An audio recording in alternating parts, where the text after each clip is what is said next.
Laurent Gérard, bonsoir. Bonsoir. 25 ans d'imitation, 25 ans, hein, et vous êtes partout. Spectacle à Genève, la soirée du Montreux Comédie Club, le Montreux Comédie Festival, spectacle à Paris, plus la radio tous les jours. Hein. Oui. Tous les jours. Oui, sauf le samedi et le dimanche, mais je suis souvent en spectacle, effectivement. Quelle vie, hein. On va pas se plaindre, au bout de 25 ans, d'avoir encore autant d'activités. Mais c'est un plaisir aussi, hein. Je le ferai pas sinon. 25 ans de succès, ça a marché toujours. Hein. Oh, il y a eu des passages un petit peu plus difficiles, c'est normal. Mais ça, Jacques Martin me l'avait dit. Il y a toujours un moment donné où tu vas descendre. Enfin, j'ai pris une année sabbatique, notamment pour aller faire du ski.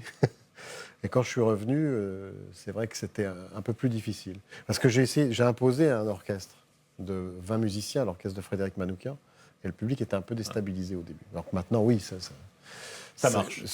J'ai toujours été sur les routes. Il n'y a pas une année où je ne suis pas allé sur les routes. Donc j'étais beaucoup à la rencontre du public. Jean d'Ormesson faisait votre très belle éloge. Il disait vous n'êtes pas la voix de la France, vous êtes toutes les voix de la France. Hein. Tout le monde les a plus ou moins en tête. Johnny Hallyday, Sarkozy, Hollande, Céline Dion. Combien de voix au total, vous savez ? Une centaine, je pense. Mais il y en a qui repartent, il y en a qui reviennent. Voilà. Mais oui, entre les chanteurs, les hommes politiques, les comédiens, oui. Les Suisses, relativement peu. À part Johnny, c'est ça ? Johnny, si vous voulez le classer parmi les Suisses. Oui, Charles Aznavour. Et puis Godard. Et Godard, oui. Comment vous le faites, Godard ? La différence entre le cinéma et la télévision, c'est qu'au cinéma, on lève les yeux. Comment vous attrapez une voix comme ça ? Comment est-ce qu'on fait ? Ça paraît... Comme ça. Ouais.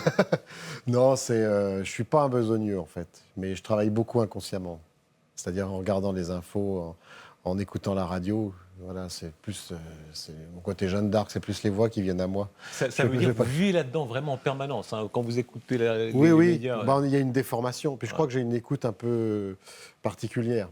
C'est-à-dire que je suis capable d'entendre la voix et de la retranscrire. Pas toujours, hein, parce que parfois ça n'arrive pas, mais c'est un tout, une imitation. Sur qui vous butez ? Sur qui vous avez toujours buté ? Notamment sur les voix de femmes, parce que c'est plus dur. Mais ça, c'est une question de tessiture de voix. Donc. Et puis, parfois, sur des gens il faut trouver l'angle, en fait. Jospin, j'avais du mal, puis j'ai trouvé un angle. Je dis, qu'est-ce qui me dérange ? C'est qu'il me rappelait la musicalité de sa voix, me rappelait celle de mes profs. Ouais. On avait l'impression qu'il faisait une dictée. Une fois qu'on a trouvé l'angle d'attaque, c'est bon.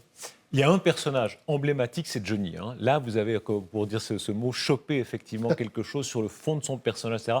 On va rappeler, c'est un spectacle déjà qui date, mais qui rappelle ça. Bonjour, c'est Johnny. Je suis très touché d'être reçu sous la cupole. Et je voudrais d'ailleurs remercier monsieur et madame Académie. Et notamment sa femme, l'Académie, qui est française. Bah oui, elle pourrait être de billard.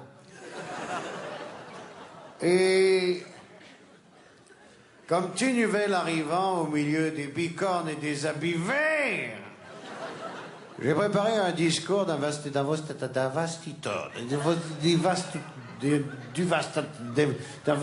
un petit mot. Johnny, ça date de 2002, hein, ça fait 12 ans. Ça fait, je crois que je le fais un peu différemment maintenant. C'est drôle, parce qu'une imitation, ça évolue, puisqu'on en parlait. On sent si vous aimez ou n'aimez pas un personnage. Là, on a l'impression que vous l'aimez plutôt. Oui.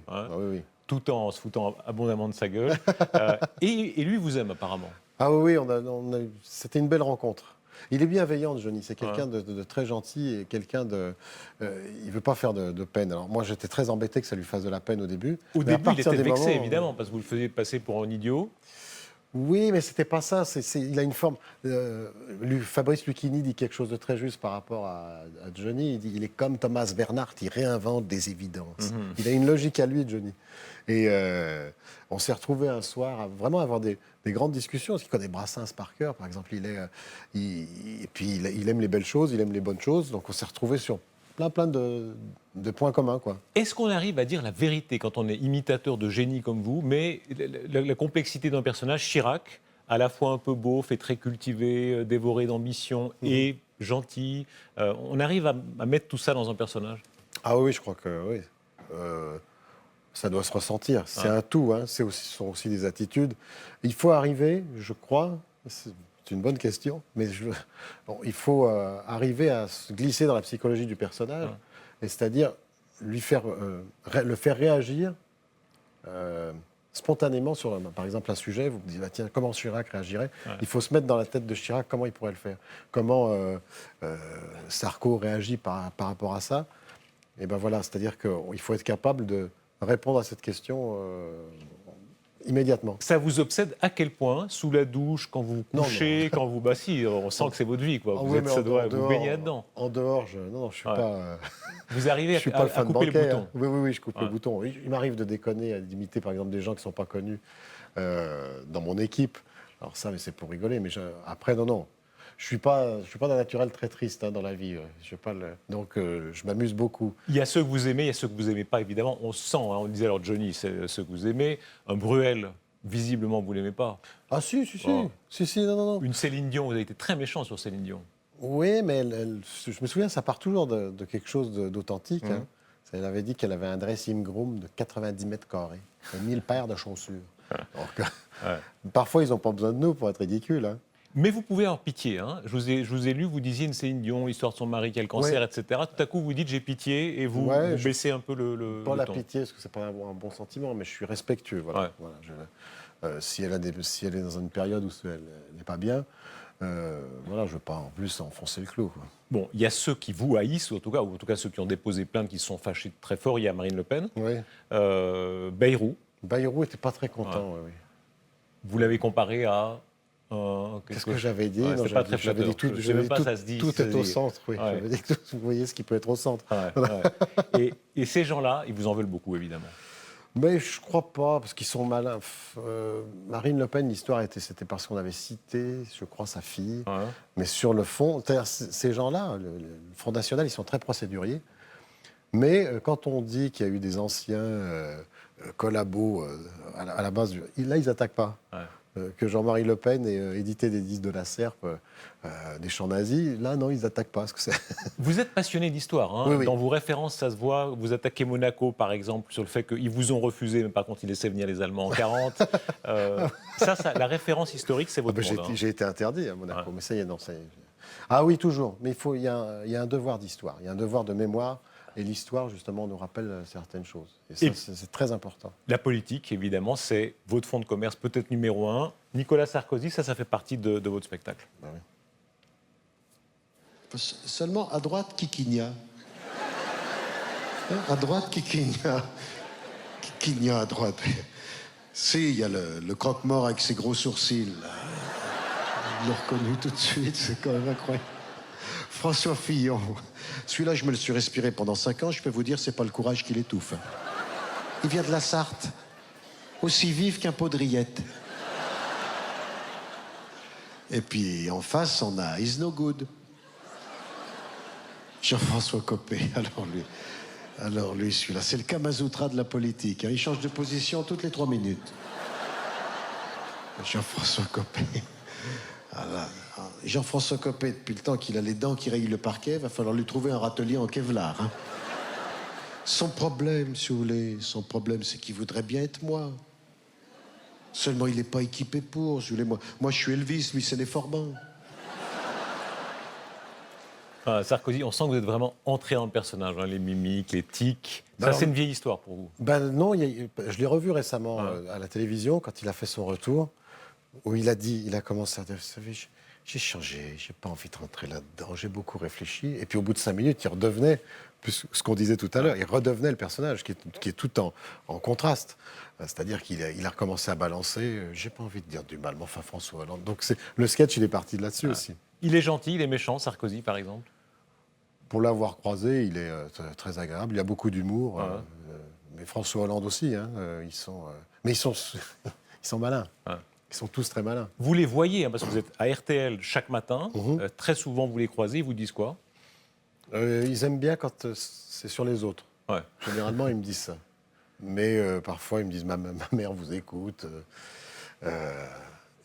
Nicolas Sarkozy racontait qu'il y avait son chauffeur qui m'écoutait le matin et qui rigolait. Donc, ça doit être drôle si ça le fait. Il y a une vieille tradition qui dit les imitateurs, les chansonniers sont plutôt de droite, côté anard de droite, qui se moque de tout, un peu populiste. C'est vous, ça? Non, je crois pas. Ça dépend où on situe la droite ou on situe la gauche. Non, on essaye d'équilibrer les vacheries.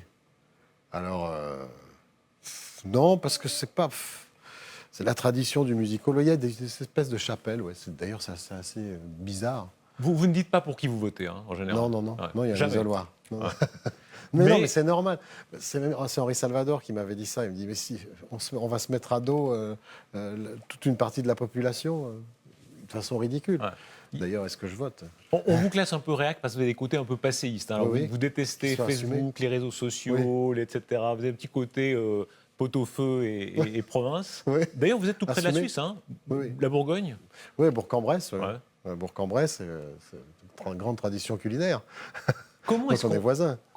devient imitateur? C'est pas le métier le plus couru du monde. Hein, et Non. vous êtes quelques petites poignées. Comment est-ce qu'on devient ça? J'ai commencé quand j'avais 5 ans. Mon grand-père Ouais. m'a fait monter sur scène. J'ai des prédispositions parce que j'ai les cordes vocales asymétriques et un larynx qui peut bouger dans tous les Ah sens. oui, physiquement, ça se voit. Physiquement, oui, ça se L'ORL voit ça. L'ORL voit ça. Et puis surtout, j'ai une oreille, une oreille un petit peu spéciale. C'est-à-dire que la perception est différente. Vous vous rappelez le premier moment où vous vous êtes dit, voilà, il y a un don? Oh, quand j'avais 5 ans, ouais. Vraiment, quand je suis monté sur scène la Et là, première fois, vous imitiez qui, j'étais là toujours entouré d'instruments. J'imitais, je faisais Michel Sardou dans les balles populaires. Et puis l'année d'après, j'ai fait Jacques Dutronc, donc ça me fait rire de le voir l'autre jour. Je dis, tu sais que j'ai commencé un peu grâce à toi. Parce que... Alors précisément, la chanson, l'imitation en chanson, les chansons détournées, c'est une grande partie de ce que vous faites. On va voir un autre extrait.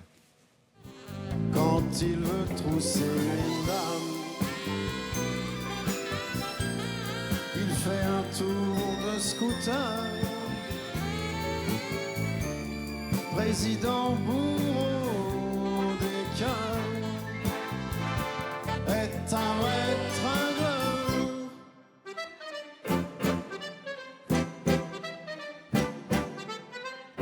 Il est sympa et affligeant. Méfiez-vous, c'est le président. Il se passe toujours quelque chose, car il fait ce que personne n'ose. Il prospecte, rue du cirque avec son scooter. On pensait qu'il était pépère, avec sa cravate de travers. Oui, mais il est un peu pervers. Il est sympa et affligeant. Méfiez-vous, c'est le président. Voilà, Jacques Dutronc sur François Hollande. François Hollande, pour vous, c'est un personnage en or, forcément. Formidable. Ouais. Ah, non. Alors, d'ailleurs, c'était assez étonnant parce que on m'avait dit, oh là là, mais vous aviez un tel personnage avec tant de facettes avec Sarkozy, ça va être dur avec Hollande. Et j'ai toujours cru moi, que ça allait pas. J'ai chopé. Alors, on parlait de comment on fait une imitation. Nadu, ça a été physiquement, tout de suite, je l'ai vu arriver à Tulle avec le cul en arrière, une manche plus courte que l'autre, et la cravate de travers. Et j'ai dit, ah tiens, j'ai chopé déjà son allure. Ce qui fait que je fais 7 minutes sans rien dire. Maintenant, j'en ai fait un personnage très burlesque. Vous êtes très féroce avec lui. Il y a un côté trouvez boudiné, etc. Le physique, quoi. Vous attaquez le physique. Oh non, Alors, ça fait partie du jeu. non, je fais son allure. Ouais. Il a des costards qui sont pas bien taillés. Hein. Ouais. Donc moi, je m'entaille. Non, c'est pas. Non, je l'attaque pas sur le physique. Je trouve pas, moi, en tout cas, parce que j'essaye de retranscrire ce que je vois, tout simplement. Vous vous attachez à lui, par exemple? Il y a un moment où quelque chose d'affectif se crée?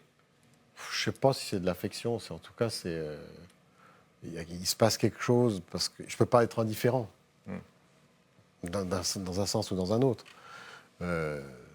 C'est un personnage vraiment qui fait rire, mais en France, qui fait marrer. Le plus beau compliment, je le dis toujours, c'est ah bah tiens, on a vu François Hollande, on peut plus le regarder, on a pensé à toi. Ouais.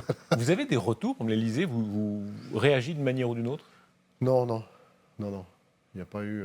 Ni sous Hollande, ni sous Ni Sarkozy. sous Sarkozy. Non, il n'y a pas eu. Ni sous Chirac, il n'y a pas eu. En 25 ans, je n'ai jamais eu de retour de l'Élysée. Ils savent, hein, ils sont au courant de tout. Hein. Ouais. Parce qu'ils ont des dossiers. Enfin, ils ont des. La fiche Laurent Gérard il doit y est avoir longue. une fiche. Bon, et puis d'autant plus que le président de la République doit être au courant, vu que la femme de son Premier ministre est dans mon orchestre. Donc, il a dû avoir des comptes rendus. Vous dites que vous êtes amuseur, hein, vous jouez jamais au donneur de leçons, à celui qui veut Non, orienter je crois pas, l'opinion. ça sert à rien. Enfin, je veux dire, On est là pour faire rire avant tout, pour dédramatiser, pour déboulonner peut-être des statues de temps en temps, mais on est avant tout là par... Moi, je suis là pour faire de la gaudriole, quoi. Ça me plaît. Qu'est-ce qui vous énerve quand même ? Il y a certains thèmes sur quoi vous vous engagez quand même ? Non, parce que je pense que c'est pas... Il y a des choses qui m'énervent. Mais moi, j'ai la chance d'avoir la scène. Et la scène, c'est exutoire.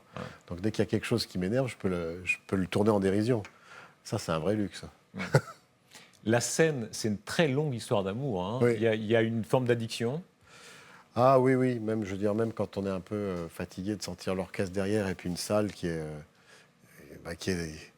un public qui me suit depuis tant d'années. Donc, j'en repère parfois quelques-uns en disant non, mais on se doit d'être toujours au top pour le public. Vous avez eu des extinctions de voix, il y a eu des scènes incroyables, où il y avait, je crois, 4000 personnes qui vous attendaient, et puis vous y êtes allé, à essayer... J'ai quand même essayé, j'étais obligé d'arrêter au bout de 10 minutes, parce qu'après, on prend des risques, on peut faire des œdèmes.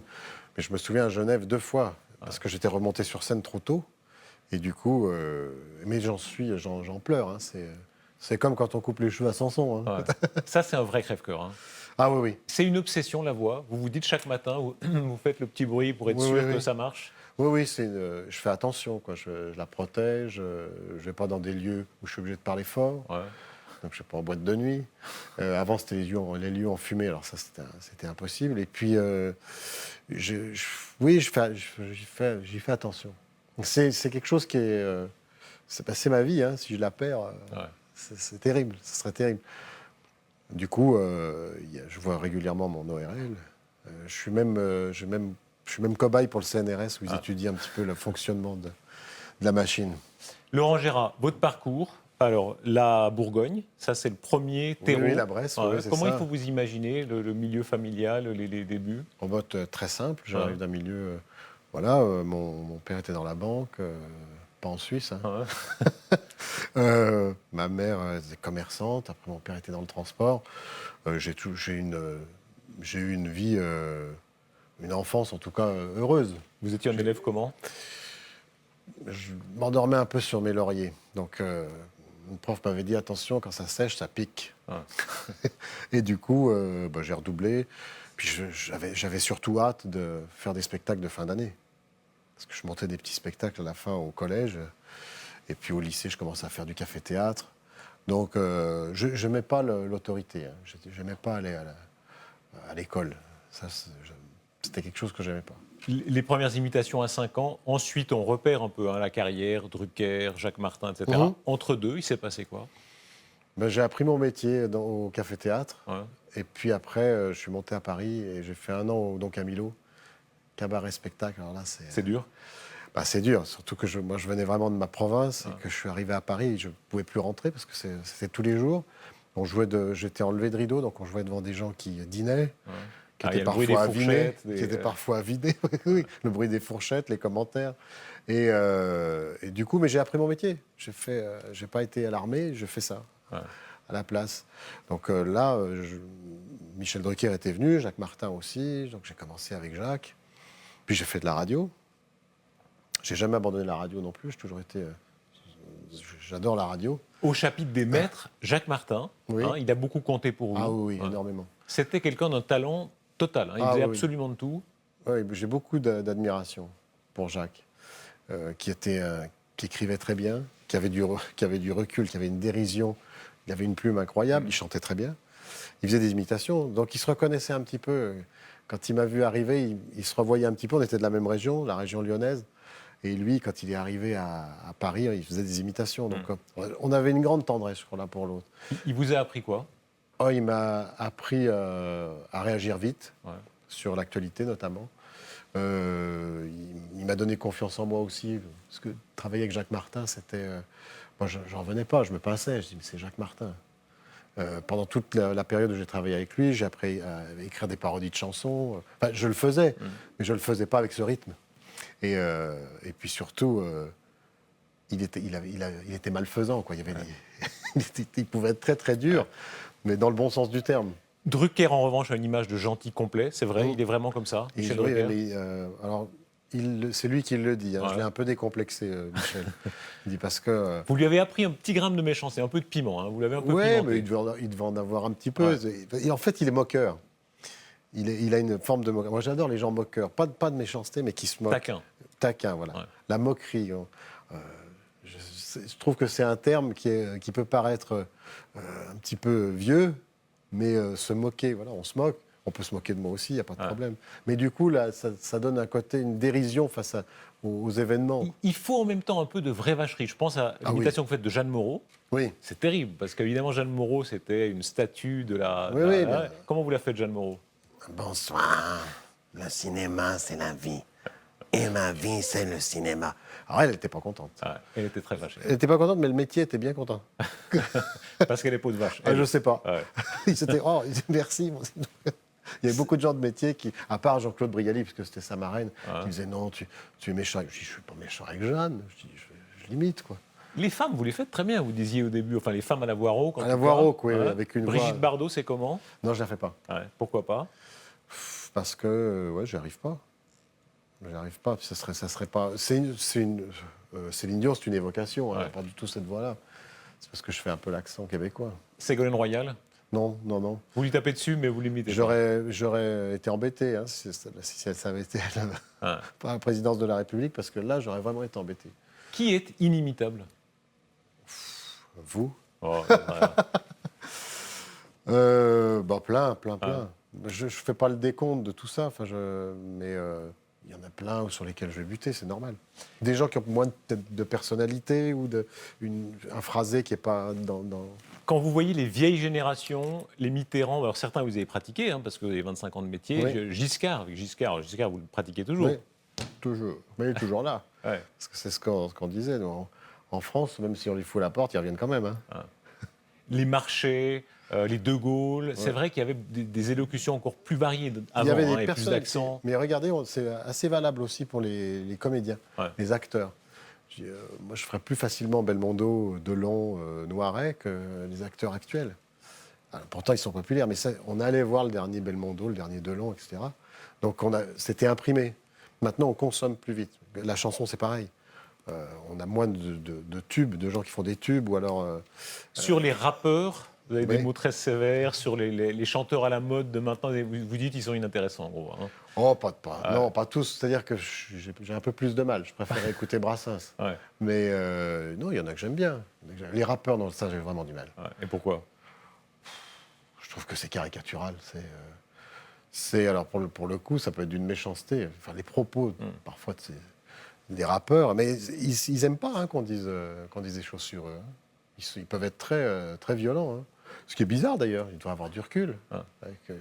Avec la casquette à l'envers et la capuche par-dessus. La Suisse, vous avez une bonne cote en Suisse, d'abord parce que vous critiquez Paris. Ça, évidemment, les Suisses aiment bien ça. Hein. Entre provinciaux, vous avez la fibre provinciale. Vous aimez bien la province. Oui, j'aime bien Paris aussi maintenant. Ouais. J'ai eu du mal au début à être à Paris, mais non, je sais m'adapter. C'est-à-dire que j'aime bien être en province, mais je ne renie pas mon plaisir à Paris ni à Lyon. J'ai la bougeotte, quand même. J'ai du mal à me fixer à un endroit. Le Montreux Comédie Festival, la scène à Genève, tournée partout, un grand spectacle à Paris en fin d'année. Quand vous montez sur scène, ça reste la même adrénaline, la même... Oui, mais j'ai pas le trac. Ouais. Enfin, j'ai le trac au début, quand c'est un nouveau spectacle, c'est normal, ou quand il y a peut-être quelqu'un dans la salle que j'imite, par exemple. Mais sinon, je suis pas traqueur, j'ai que du plaisir. On vieillit, tous. Oui. Quand on est imitateur, on vieillit différemment. Je sais pas, je ne ferai peut-être pas ça toute ma vie. Ouais. Ça, c'est sûr. Parce que je ne vais pas peut-être encore à 70 ans dire « Bonjour, c'est Johnny ». Peut-être qu'il faudra que je fasse autre chose. Je fais de la bande dessinée. J'ai tourné dans quelques films. Il y a peut-être du théâtre. La vie m'a toujours fait de belles surprises. J'espère que ça va continuer. Laurent Gérard, merci. On vous suivra. Je vous laisse prendre congé. À la caméra, vous faites qui? Johnny, c'est Johnny pour dire au revoir. Oui, je vais dire au revoir, c'est Johnny. J'ai dit bonjour, c'est Johnny. Maintenant, je dis au revoir, c'est Johnny. Et j'aime beaucoup la Suisse. Merci Laurent Merci. Gérard. Merci beaucoup. Merci beaucoup.